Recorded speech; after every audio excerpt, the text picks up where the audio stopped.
So the 1.0 for Dread Delusion just dropped, which is one of my favorite games of all time. The elevator pitch is PS1 Eldritch Horror Elder Scrolls. Or Skyrim, if you don't know that Skyrim is an Elder Scrolls game.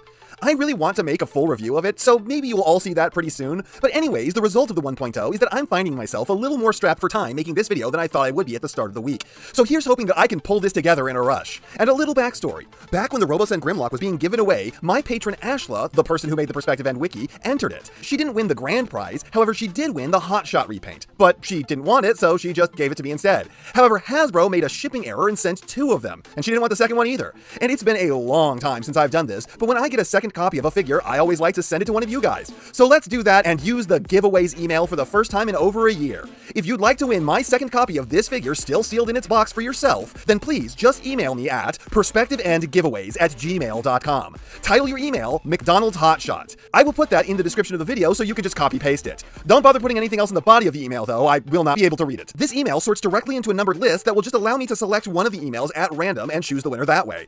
That is all you need to do to try and win this. When the winner is selected, I will contact them, ask them if they want it signed and to be announced as the winner, and get their address through the email they use. Please keep an eye out for that. Alright, let's cover Mustard and Ketchup Hotshot and Smoothies Custom to the Dark of the Moon Soundwave. One is a gift I got from a fan. The other is a gift I got from a fan. That is the entire link these two share. I mean, aside from the fact that they're both cars, that they both have pets. Fuck you, Ravage and Laserbeak are exactly as sentient as Jolt. They're actually probably more so. But first, your likes! Please give, and maybe subscribe. Okay, what can be said about the powered-up form of Hotshot other than he's supposed to look more like Hot Rod like this, while also looking a whole lot worse? Red and yellow can be a very good color scheme.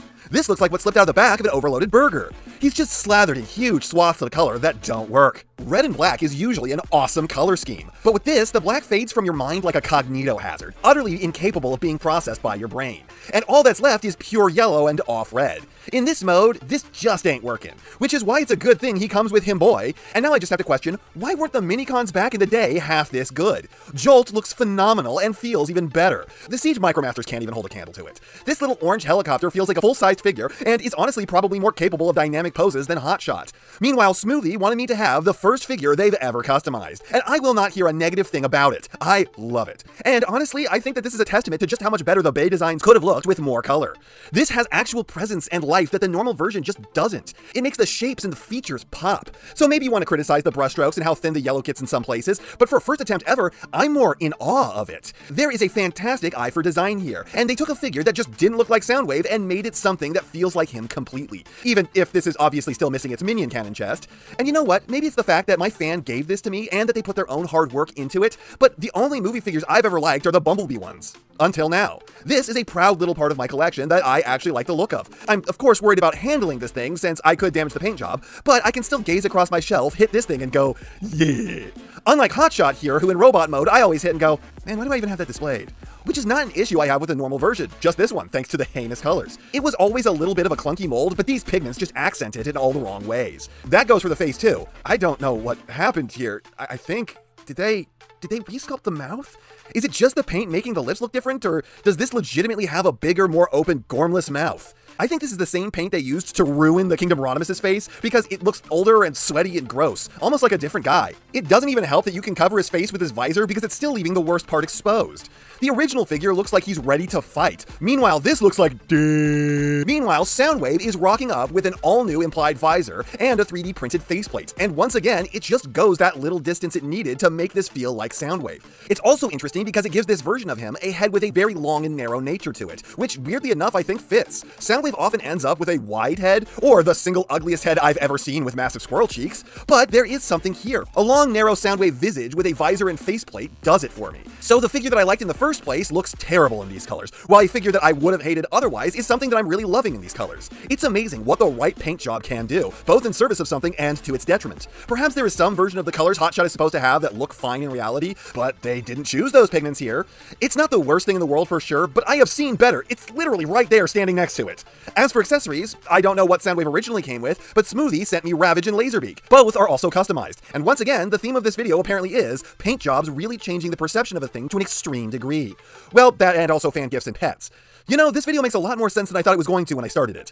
The core class Ravage is a figure that I kind of hated, partially due to its relation to the worst Soundwave we've probably ever gotten, but now with its deeper blacks, painted teeth, and crisper, more abundant silvers, this is looking cool to me. I wouldn't ever want to transform it again, even if it wasn't likely to be damaged by the act, but I like this more than the official. Same goes for Laserbeak. It is insane just how much more tolerance I have for this design now that it's in these colors. The only thing that still bothers me is the way that this doesn't look like he has a face. Yeah, for some reason in the movie, they decided to design him with a tiny beak, and that just makes this thing's snoot look like it was chopped off in a weird form of bird castration.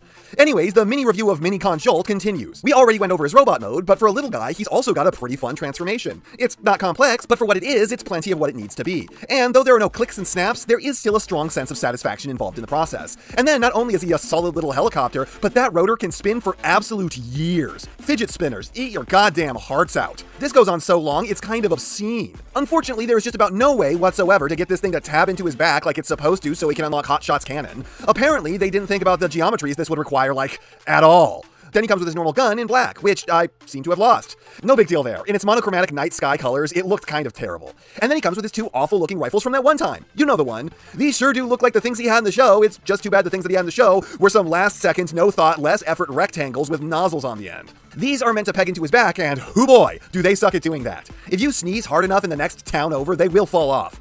So both of these guys came with some really good little extra minifigures. I obviously love what Smoothie did with the Ravage and Laserbeak, but this round has to go to Jolt, who can't integrate with the robot mode quite like I want him to because of the fact that they apparently didn't put enough thought into that, but otherwise it's just the complete package, just a satisfying little dude with tight tolerances. Now I'm not going to go over the articulation. Hotshot I've already done before, and Soundwave, the less I handle him, the less likely I am to damage the paint job. And it being someone's first attempt, that both makes it more precious and also it's almost guaranteed to be more easily damaged. If you want to know how this thing poses, I'm sure there are other videos on this particular figure that cover it way better than I typically do anyways. So skipping straight to the transformations, Hotshot is still kind of really unsatisfying, and this new version has the windshields pop off far more easily than the old version ever did. Meanwhile, the Soundwave has an intense clearance issue with the head, where there is almost no chance to get it in or out without damaging the very tips of his crest. However, once you get past that, the rest of this rocks. This is a really impressive and fun transformation for a Studio Series figure, which often with the Bay entries try so hard to work with the existing designs and to be advanced that they forget to be fun. And here, the way that the arms form the whole sides of the alt mode and it all comes together so smoothly, I actually really enjoyed this one. And then here in alt mode, Hotshot's paint scheme finally stops sucking.